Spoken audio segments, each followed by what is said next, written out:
orações.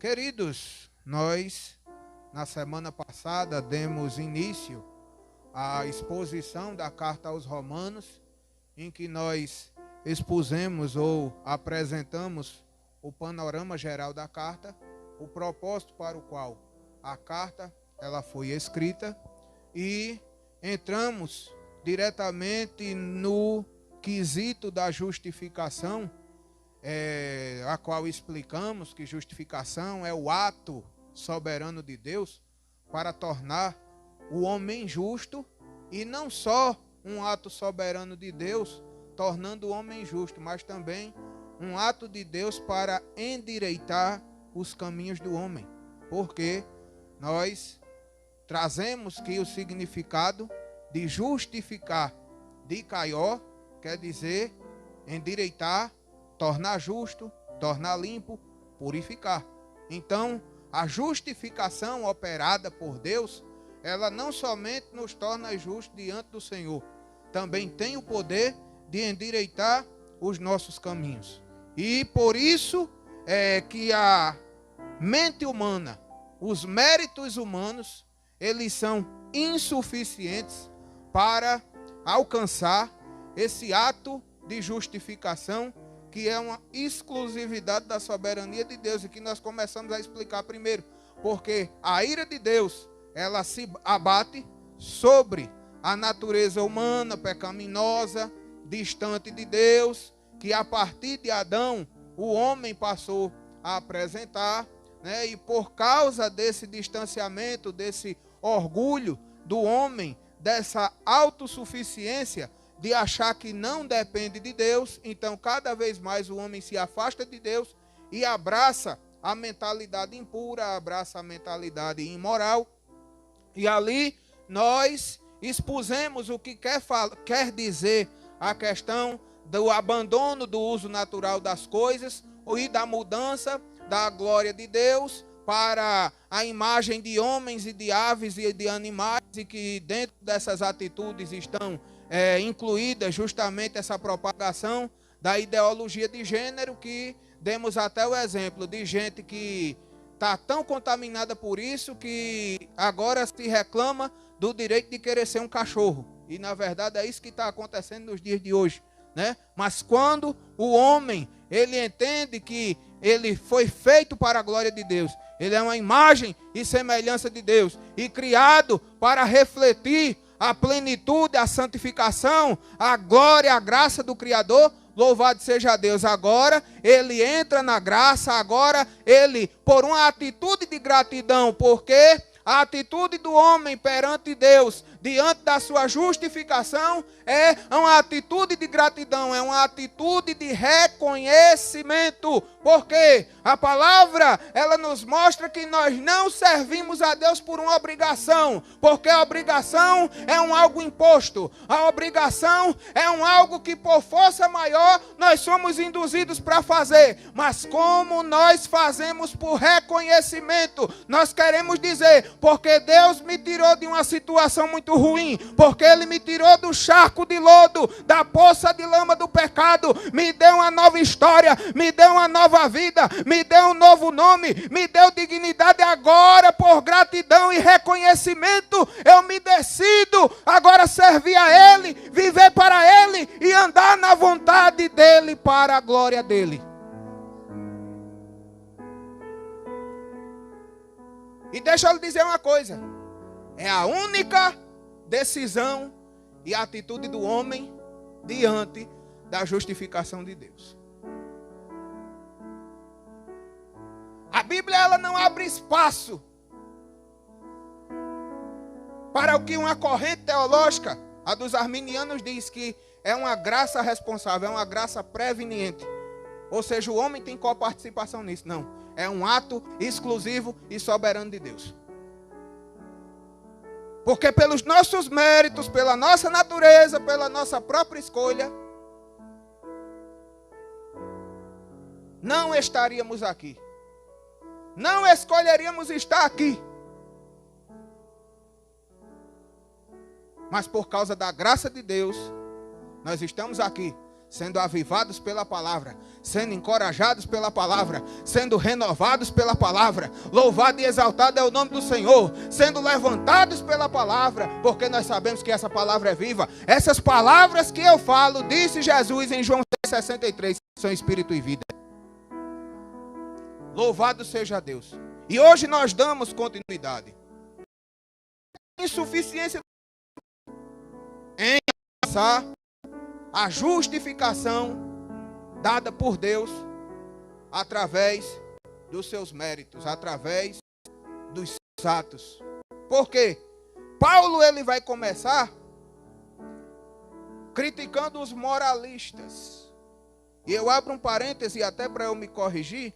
Eu vou perguntar aos irmãos, quem lembra ano passado quando nós pregamos a carta de Tiatira? Quem estava na igreja quando ouviu essa mensagem? Carta de Tiatira, quem estava? Amém. E eu aproveito o espaço para fazer uma correção. Por quê? Porque a doutrina que estava querendo ser infiltrada na igreja, através daquela profetisa apelidada de Jezabel, porque não é uma reencarnação e nem tampouco Jezabel voltou, na verdade era uma mulher herege que estava contaminando tanto a igreja que o trabalho dela era igual ao de Jezabel. Então, a doutrina que a profetisa, que agia igual a Jezabel, estava trazendo para dentro da igreja, não era a dos estoicos, como nós falamos, era a dos empíricos, a dos epicureus. E o que quer dizer isso? É uma corrente filosófica grega que diz que o sentido da vida se dá pela satisfação dos prazeres. O empírico, que vem de empírios, que é aquela ampola do laboratório, né, como nós temos hoje. Isso fala de quê? Experiência. Então, essa filosofia, e que nós falamos que não dá para falar de doutrina e de teologia de Paulo sem falar de filosofia. Então, essa filosofia grega, ela dizia que o sentido da vida está na experimentação e na satisfação dos prazeres mundanos. E era isso que aquela profetisa ela estava trazendo para dentro da igreja de Tiatira. Mas os estoicos, que é uma filosofia mais moralista, ou seja, que o homem ele só alcança redenção, só alcança plenitude, só alcança sentido na vida quando ele anda conforme padrões morais de extrema rigorosidade.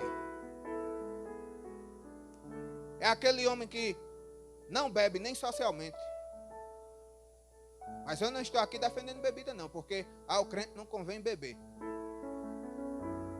E se for homem do ministério, pior ainda, porque Paulo diz não dado a vinho. Quando se diz não dado a vinho, quer dizer não pode, não beba.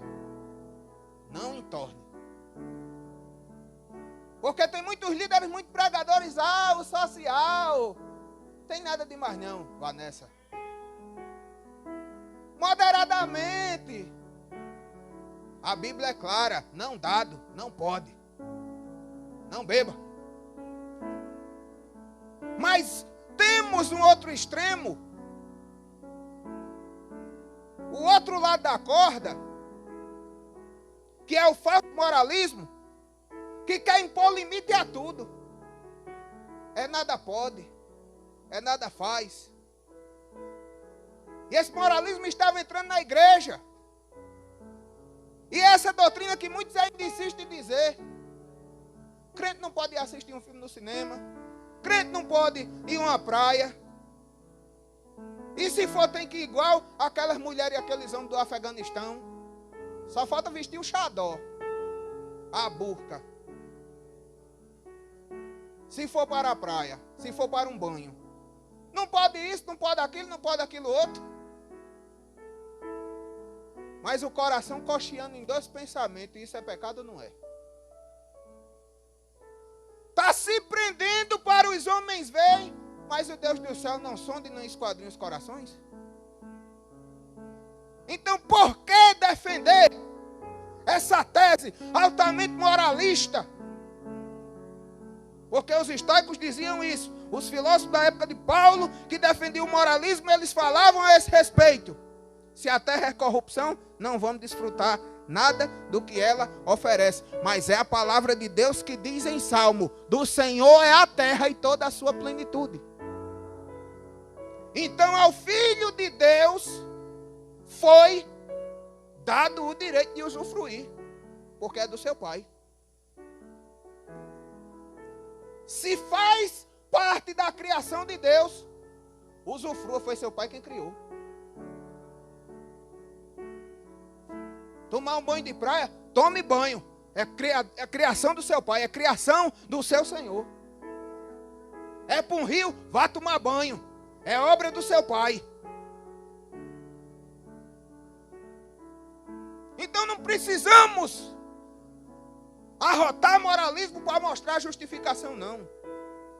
É andar conforme os limites daquilo que a palavra de Deus estabelece.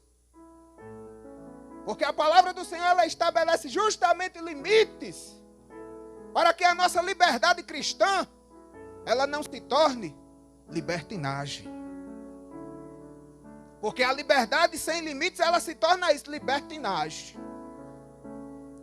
Aí vamos para a outra ponta da corda.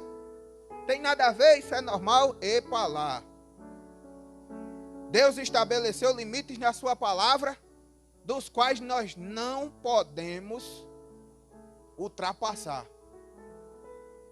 Eu estava fazendo uma leitura hoje de manhã de Levítico capítulo 15. E comparando com Levítico capítulo 18, me permita até eu falar a esse respeito, porque algumas coisas são fortes para o horário nobre. Porque quando nós vamos para Levítico 15, nós lemos e entendemos que Deus estabeleceu parâmetros a respeito daquilo que sai dos órgãos reprodutivos de homem e mulher. Mas principalmente dos versículos 1 ao 13, nós vemos justamente uma advertência, um alerta de Deus para o que diz respeito às paixões imundas. Por quê? Em Levítico 18, nós vemos Deus proibindo a união do homem. Aí Deus vai começar a relacionar homem com homem, mulher com mulher, homem com animais, mulheres com animais. Por quê? Além da atitude pecaminosa, a promiscuidade, a ciência mostra que traz o quê? Doenças venéreas. Então a promiscuidade do homem, a imoralidade do homem, não causa somente malefícios à sua alma, o seu corpo também é prejudicado. Então, para você entender a ideia de limites, Deus os impõe para nós, para que não os ultrapassamos e estejamos protegidos. O limite que Deus impõe não é frustração, é proteção. O parâmetro que Deus colocou para que não venhamos ultrapassar não é para a infelicidade do homem, era para a sua própria segurança. Então, nós não podemos nos privar daquilo que Deus na sua plenitude criou, mas ao mesmo tempo, nós não podemos ultrapassar os limites que Ele estabeleceu. Foi o limite que Ele estabeleceu para Adão. Adão, você tem todas as frutas, as árvores frutíferas do jardim para você usufruir. Eu só lhe imponho um limite. As duas árvores que tem lá no meio você não vai comer.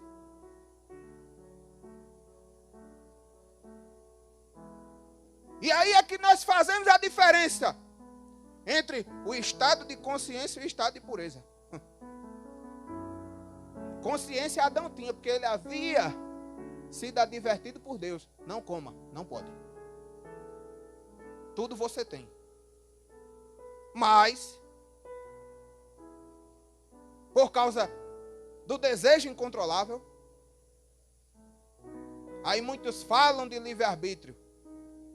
E isso não diz acerca de livre-arbítrio, porque nós pregamos na semana passada e dizemos, o livre-arbítrio O verdadeiro livre-arbítrio é aquele que na vontade de Deus nós dizemos não ao pecado. Nós escolhemos ficar ao lado de Deus. Esse é o verdadeiro livre-arbítrio.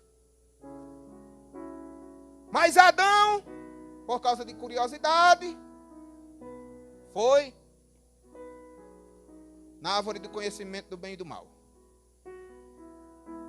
Ultrapassou o limite.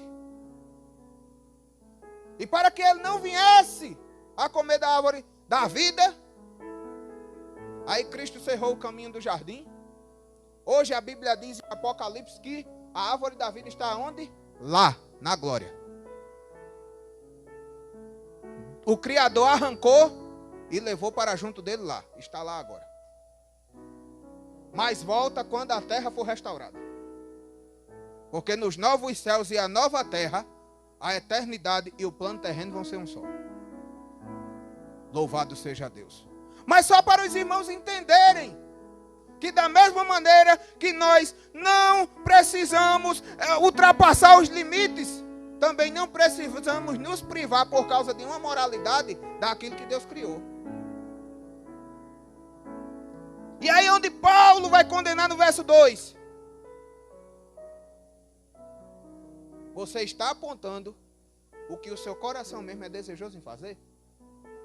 Ou que em outra época, porque Paulo vai dizer isso mais na frente, na própria carta aos Romanos, vocês eram partícipes das mesmas imundícias. Eu tinha um professor de seminário que ele ainda era mais forte, ele ainda era mais pesado. Para que a gente apontar se antigamente a gente participava da mesma safadeza? Ele era bem contundente nessa parte.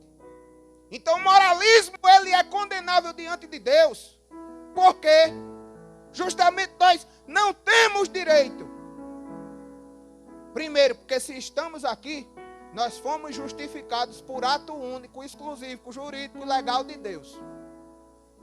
Mérito nenhum nós temos nessa obra, nessa operação da salvação do Senhor na nossa vida. Então nós não temos o direito de apontar, primeiro por isso. Depois, porque nós ainda enfrentamos uma batalha dentro de nós, carne e espírito militando. E a quem nós alimentarmos mais é quem vai prevalecer. E mesmo estando ainda debaixo da graça, se nós não dermos a devida alimentação ao Espírito, é a carne que vai reinar em nós. E aqueles desejos mundanos, promíscuos, imundos, imorais, ainda vão voltar e vão prevalecer e vão nos fazer cair. É por isso que Paulo diz em 1 Coríntios capítulo 10... aquele que está em pé, vigie. Cuide para que não caia.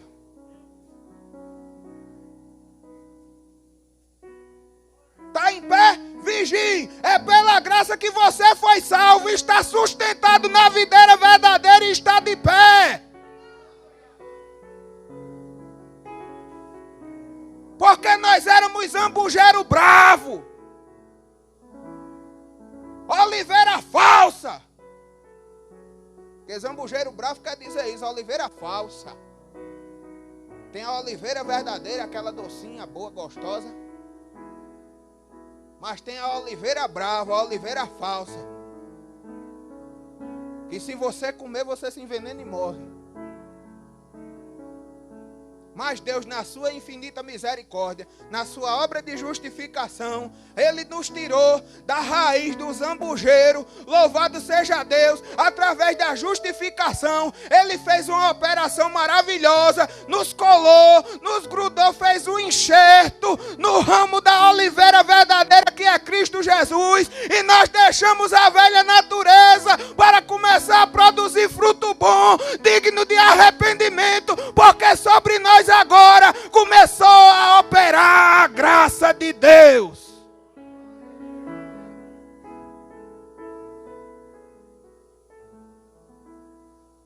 E é por isso que Paulo ele vai condenar a atitude moralista, porque A moralidade não é o mérito para nós alcançarmos a salvação, mas a salvação pela graça de Deus, ela nos leva a viver uma vida regrada, regulamentada, louvado seja Deus, limitada pelos princípios da palavra, para que possamos viver bem e por fim alcançar a vida eterna.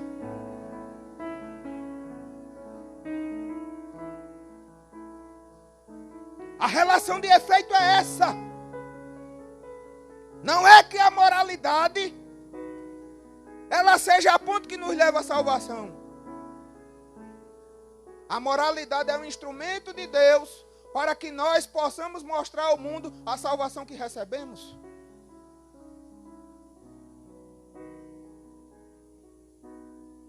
É por isso que alguém pode até estranhar.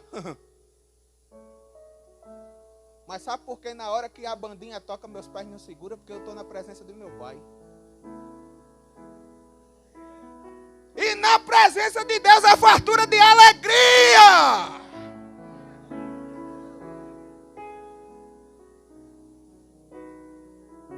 Salmo de número 150 diz: bata a palma, toca pandeiro, toca tamborim, toca trombone, toca gaita de fole, sambe, pule, salte, se alegre na presença do seu Senhor. Então eu não estou errado. Mas o que passa disso, se eu quiser fazer isso para impressionar, se eu quiser fazer isso para seduzir, aí está errado. Não posso fazer para impressionar, porque toda honra e toda glória é para Deus. E também se for para chamar a atenção, eu estou errado, porque o olho de águia está ali, ó. O olho de águia está ali olhando para mim. Louvado seja Deus. Então eu preciso ser fiel aos princípios do matrimônio. Tem limite. Eu brinco, mas tem parâmetro. Sou casado. E é o requisito que me trouxe até aqui, ao ministério. Que a Bíblia não diz, convém que o ministro ele seja o quê? Casado e marido de uma só mulher. Está ali a irmã Kelly.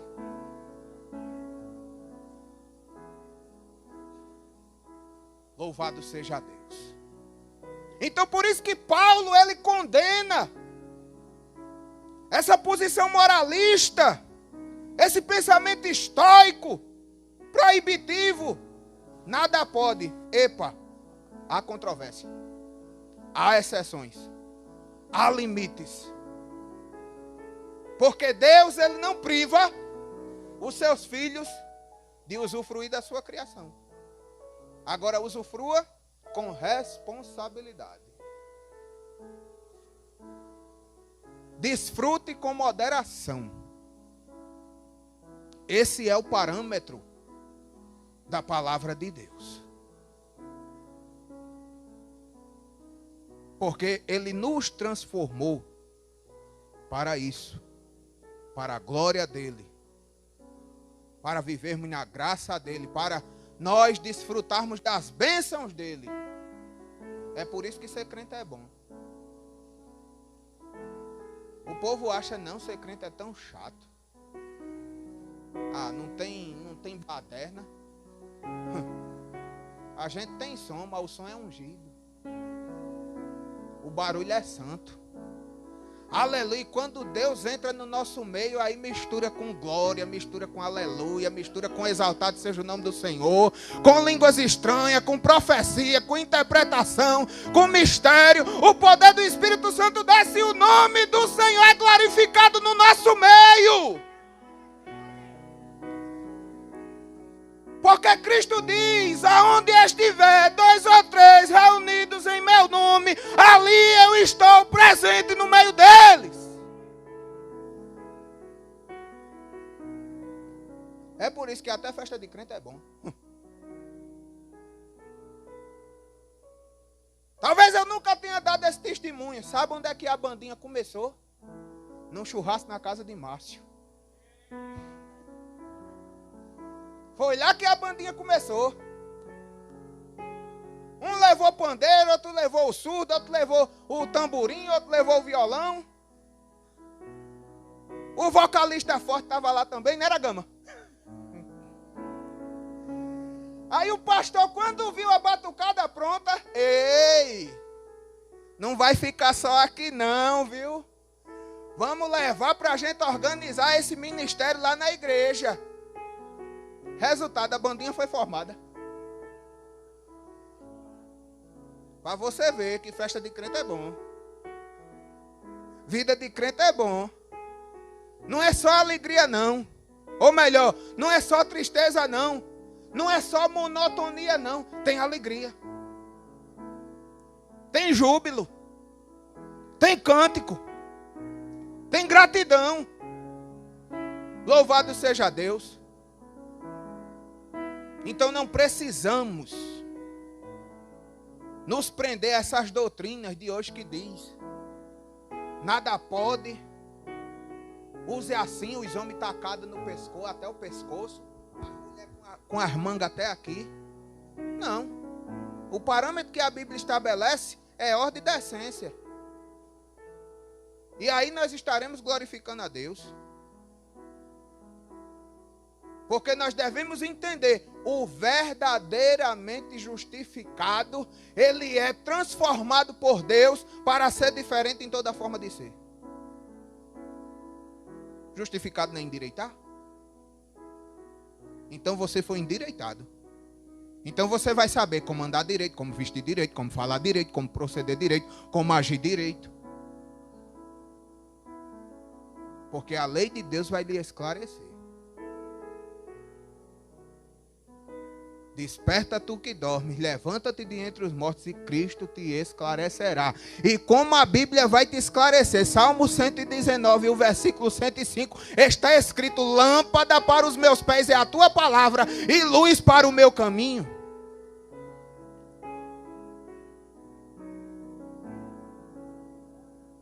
Vamos voltar um pouco para o texto, embora não tenhamos fugido. Versículo 3: e tu, homem que julga os que fazem tais coisas, cuida que fazendo-as tu escaparás do juízo de Deus. Fala a respeito do julgar precipitadamente. Cristo nos evangelhos diz: não julgueis para que não sejais julgados. É o julgar pela aparência que Cristo está condenando. E os moralistas, eles têm esse costume. Julga pela aparência. Não pode um irmão estar com uma bermudinha na frente de casa e se converteu, não é crente. A irmã com a blusinha de alça, oxe, saiu do evangelho, foi? E não é assim. Por acaso o irmãozinho, por causa da bermuda, ou da irmãzinha com a alcinha, ela está mostrando alguma particularidade dela, alguma intimidade dela? Se não tiver, cale a boca. Porque a nós não foi dado o poder ou a atribuição para julgar pela aparência, mas julgar conforme a reta justiça. E sabe quem é que pode julgar pela reta justiça? 1 Coríntios capítulo 12, a partir do versículo 28. O Espírito Santo, ele dá os dons aos seus filhos conforme o propósito para cada um. A um ele deu discernimento, a um ele deu a palavra da ciência, a outro ele deu a palavra da sabedoria. O problema é porque muitas vezes nós só priorizamos o quê? A profecia, a interpretação, as línguas estranhas, a revelação. Mas o homem espiritual também é dado a ele pelo Espírito Santo a capacidade de discernimento. E com a capacidade do discernimento, a capacidade de julgar conforme a reta justiça de Deus. Não se pode julgar pela reta justiça se não tivermos o dom do discernimento dado pelo Espírito Santo. E o que é pior, muitas vezes esses moveres espirituais não estão passando pela avaliação que se deve. Por quê? O mesmo Espírito que dá língua, revelação, profecia, interpretação, é o mesmo que dá conhecimento dos Espíritos. para provar se o Espírito verdadeiramente que está agindo é de Deus. Porque tem muita profecia que por causa do chora-chora, do sapateado, do treme-lique, do treme-treme, a gente está achando que é de Deus. E está faltando quem interprete e diga: está repreendido Satanás. Porque falta o dom de discernimento, de julgamento do Espírito para provar se são de Deus ou não. Mas só podemos julgar conforme a reta justiça se nós tivermos o dom do Espírito Santo que nos é dado para o discernimento. Só temos o poder de verdadeiramente julgar o que é de Deus ou não se nós tivermos a verdadeira presença do Espírito Santo na nossa vida.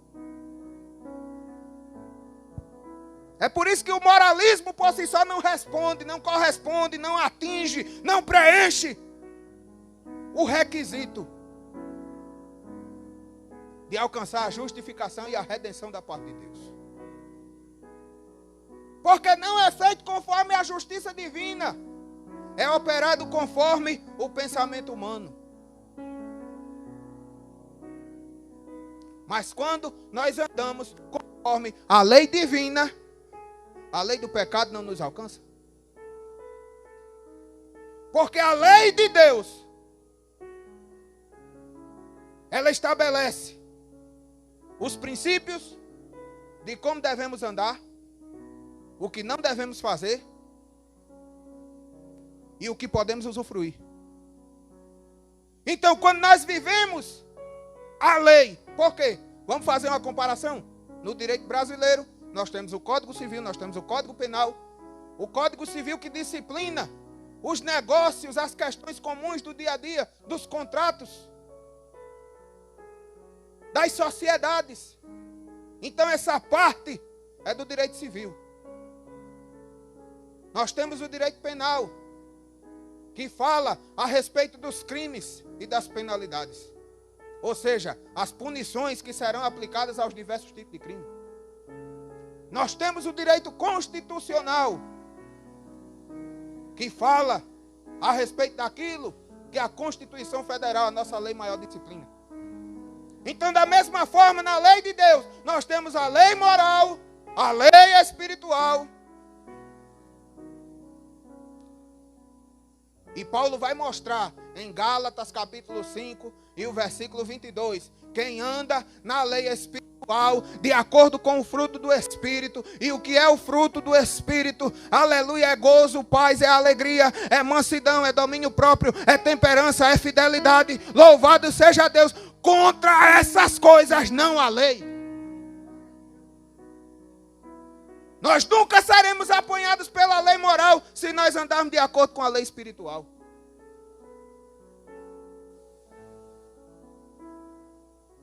Então, depois de entender o porquê o moralismo não responde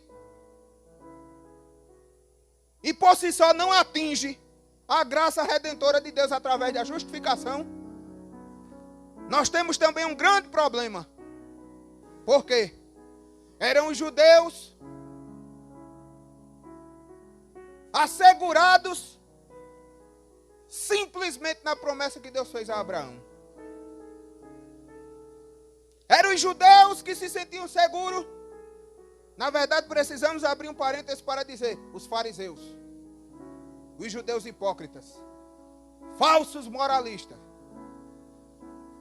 que se achavam seguros simplesmente na promessa que Deus havia feito a Abraão, para dizer: eu já estou garantido, eu já estou salvo. E não é assim que a Bíblia mostra.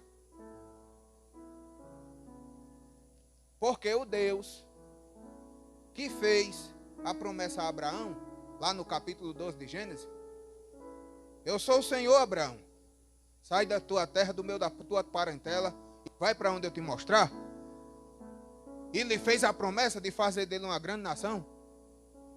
Foi o mesmo que quando Abraão quis ajudar a Deus, quis apressar a promessa, caiu na lábia de Sara, e aconteceu aquele desastre dentro da sua casa. Depois de tudo aquilo, Agar expulsa a primeira vez do seio da casa de Abraão, e depois obrigada a retornar. Depois de tudo isso, Deus vai aparecer a Abraão e vai dizer: ei, anda na minha presença e ser perfeito. Primeiro ele se apresenta: eu sou o Deus Todo-Poderoso. Em hebraico, Ani El Shaddai. Eu sou o Deus Todo-Poderoso. Anda na minha presença e ser perfeito, Abraão. E sabe por que Deus disse isso a Abraão? Era Deus querendo dizer a Abraão: ei, a promessa não diz respeito aos teus méritos, não diz respeito à tua idade, não diz respeito às tuas limitações, não diz respeito a nenhuma crença limitante que você tenha, diz respeito ao meu poder e diz respeito à minha soberania. Portanto, entra na minha vontade, anda no meu querer, seja perfeito, e no tempo certo eu vou cumprir o que eu tenho prometido para a tua vida. Assim mesmo é a justificação para nós. Não é de acordo com o que nós vemos recorrentemente na televisão. Quando chega período de romaria, é 15 mil quilômetros descalço, é subir uma escada, ajoelhado com uma pedra em cima da cabeça. Não é isso! É alcançar a salvação por meio do conhecimento da graça. De saber que eu sou pecador, de que eu sou destituído da glória de Deus desde a minha nascença. E quando eu reconheço isso, através da pregação do Evangelho, porque Romanos 10:17 diz: a fé vem pelo ouvir, e o ouvir a palavra de Deus. Eu sou confrontado por essa palavra, eu sou convencido por essa palavra, eu sou convertido por essa palavra, eu aceito essa palavra, eu recebo essa palavra no meu coração, o Espírito Santo faz morada em mim, eu sou justificado perante Deus e agora tenho acesso à nova vida em Cristo Jesus. Então por isso que dos versículos 17 e dos versículos 24, Paulo condena a autossuficiência dos judeus em se segurar na promessa feita a Abraão. Sabe por quê? Eles estavam bons de fazer cerimônia, eles estavam bons de fazer sacrifício. Mas assim como em Isaías, e Cristo vai repetir esse mesmo verso em Lucas: esse povo honra-me com os lábios, mas o seu coração não está em mim. Sabe por que a gente serve? Cristo, ele diz nos seus evangelhos: quem me serve, me segue. Anda comigo e eu ando com ele. Só pode produzir fruto quem está verdadeiramente ligado à videira. E se deixa ser limpo pelo meu Pai, que é o lavrador. Não é simplesmente entrar por essas portas e achar que está tudo certo, não. É ser limpo pela palavra para produzir frutos bons, dignos de arrependimento. É o grande problema daquela figueira de Mateus 26. Por quê? A figueira representa Israel. E embora a Bíblia é clara em dizer: não era tempo de produzir figueira. Mas por que estava com folha? Porque estava só querendo exibir aparência. Se não estava produzindo fruto. Se não era tempo de produzir fruto, não tinha por que a figueira estar folhada. Isso nos traz uma revelação espiritual muito importante. É que o cristianismo, ele não é uma vida de aparência, ele é uma vida de fruto, ele é uma vida de operação, ela é uma vida de bom testemunho diante dos homens.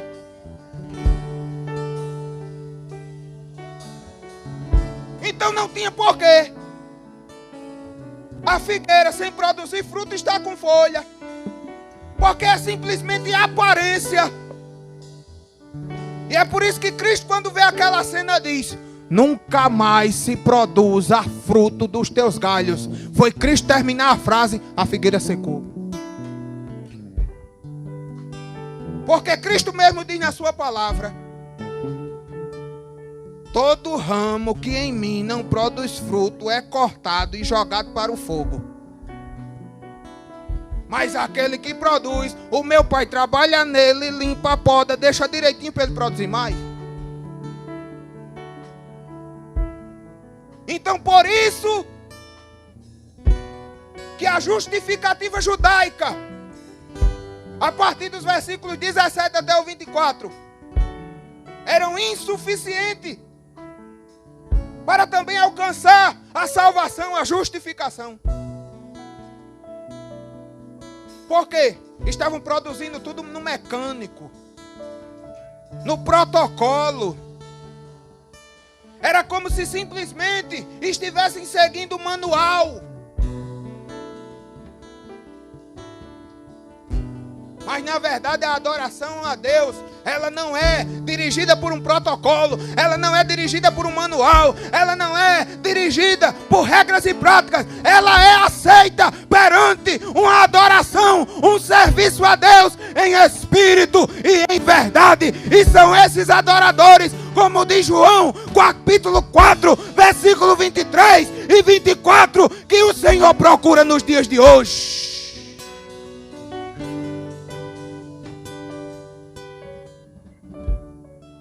É em sinceridade, é com verdade, é sem reserva, é entrega total,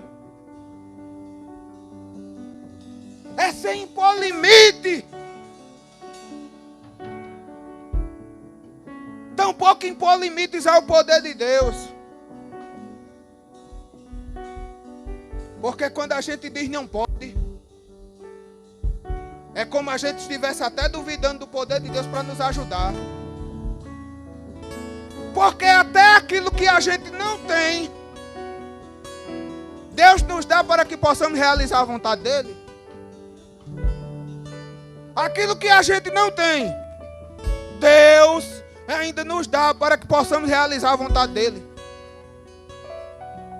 Veja o exemplo da viúva de Sarepta.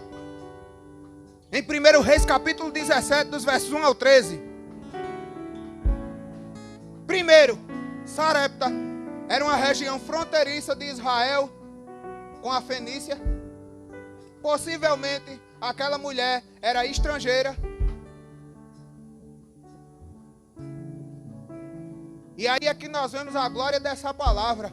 É uma mulher que talvez não fosse nem da linhagem, recebendo a bênção que era reservada primeiro àqueles que eram filhos de Abraão, os filhos da promessa. E o segredo é o quê? Honrar, amar, adorar a Deus em espírito e em verdade. É ter a atitude de Raabe. Em Josué capítulo 3. Era cananeia, julgada pela sociedade, meretriz. Mas tinha ouvido a respeito dos feitos de Deus no meio do povo de Israel. E qual foi a decisão dela? Eu deixo o meretrício, eu deixo a vida bandida, eu quero abraçar esse Deus para uma nova vida nas promessas do Senhor.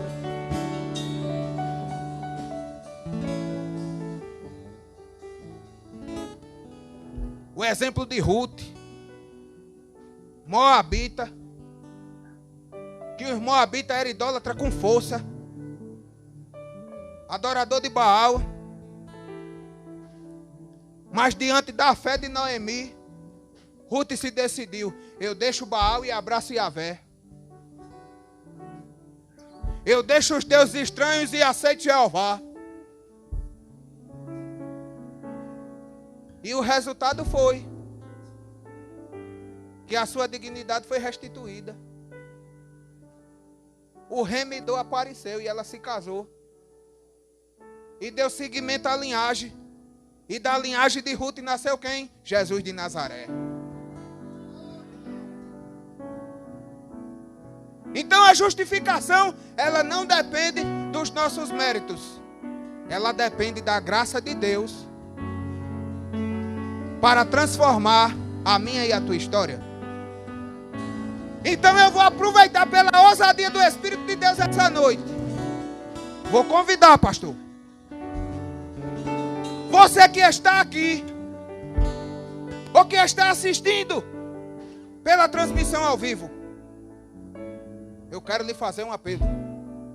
Depois que você ouviu essa palavra, de que a graça de Deus, ela tem poder de transformar a tua vida, a tua história, a tua casa, a tua família, eu te convido